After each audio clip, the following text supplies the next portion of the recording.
Today, we're going to dive into a really powerful idea: how to actually benefit from crisis, from chaos, from all that uncertainty. We're going to explore how you don't just survive the storm, but how you can use its very energy to grow stronger. And this quote right here, from Nassim Nicholas Taleb, it's the key to everything we're about to talk about. It's just the perfect metaphor, isn't it? You have the exact same event, a gust of wind, but it has two totally opposite effects. One thing is destroyed, and the other thrives. So that brings us to this central puzzle. Why is it that failures and shocks and just wild uncertainty, why does it crush some people and some businesses, while others seem to flourish because of those very things? What is their secret? To figure this out, we first need to reframe the problem. So let's start by looking at what a crisis actually is, because, it might not be what you think. See, here's the thing. A crisis isn't the event itself. It's the gap between what you thought was going to happen and what is happening. So imagine you expect a beautiful warm day, you walk outside in a t-shirt, and bam, it's freezing. That's a personal crisis. But what if you'd expected the cold? What if you'd worn a coat? Well, then that same weather is suddenly an opportunity to go skiing. The event is neutral. It's your preparation and your perspective that define it as a crisis or an opportunity. And this is the trap we all fall into. We try to prepare for stuff by predicting the future. We build all these forecasts and models, but let's be real. The world is fundamentally unpredictable. Things just change way too fast. So if prediction is a losing game, what's the alternative? How in the world do you prepare for a future you can't possibly see coming? Well, the answer lies in a concept that goes way beyond just being strong or, resilient. It's a completely different way of looking at the world, and it's called anti-fragility. Just think about the mythical Hydra for a second. Every time Hercules lopped off one of its heads, two more grew back in its place. The attack didn't just fail to kill it, it actually made the Hydra stronger. This is the perfect mental image for anti-fragility. It's something that literally gains from being harmed. Okay, so this slide breaks it down perfectly. On one hand, you have the fragile, which breaks when it gets stressed. Then you have the robust, or resilient, which can endure stress, but it just stays the same. But then you have the anti-fragile, and this is the game changer. It needs stress, it needs shocks and chaos to get better. It actually feeds on them. Let's make this super concrete. Imagine a glass cup. It's the very definition of fragile, right? Drop it, and it shatters. It hates volatility. Now picture a steel ball. You can drop it, you can hit it, you can shake it. It resists the impact. It's tough, it's robust. But here's the key. It doesn't change. It's the same exact steel ball before and after the shock.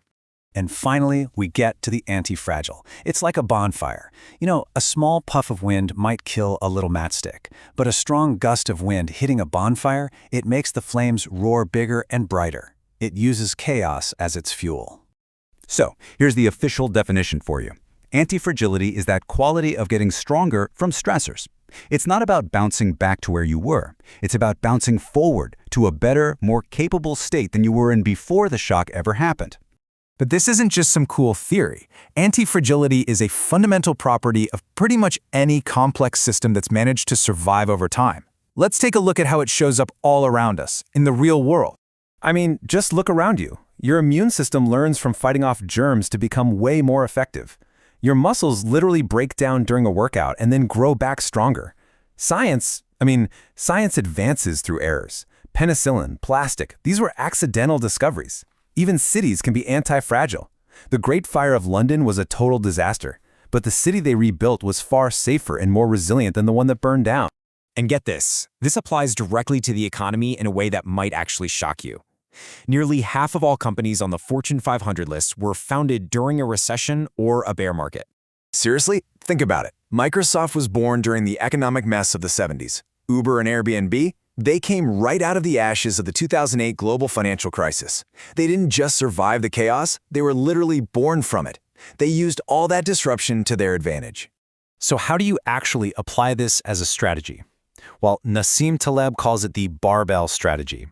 The idea is you put the vast majority, like 90%, of your resources in extremely safe, conservative stuff. Then you take the remaining 10% and you make a bunch of small, high-risk bets.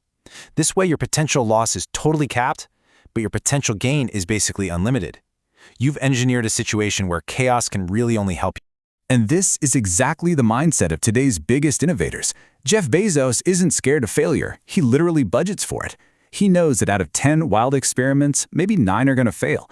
But that one that succeeds, it could become the next Amazon Web Services and pay for all the others 100 times over. Okay, this is all fascinating stuff, but how do we actually use it? Let's break down a really practical toolkit for building anti-fragility into your own life, or your career, or your business. All right, let's walk through this playbook. First up, you have to love your failures. And I don't mean just tolerate them, I mean see them as critical information, as the necessary stress that forces you to adapt and get better. Next, you've got to find your fragility. Become a vulnerability hunter in your own life. What's the one thing that could knock you completely out of the game? Once you know that, you can limit your downside. The goal isn't to avoid risk, it's just to make sure no single shock can be a fatal blow. You have to stay in the game. To do that, have 3 plans. One for the best case, one for the worst case, and one for the most likely scenario. This takes the panic right out of the unexpected. Then, diversify everything. Relying on one thing is the very definition of fragile. And finally, always be on the hunt for positive asymmetry. That's the barbell strategy in action. Always looking for opportunities where the potential reward is huge and the risk is small and contained. When you boil it all down, this idea has been with us for a very long time. Nietzsche captured it perfectly. The things that challenge us, the stressors, the shocks, these aren't just obstacles to our growth. They are the requirements for it. So, I'll leave you with this one final thought. Uncertainty isn't going anywhere. Crises and shocks are a permanent part of life. The only real choice you have is how you decide to respond.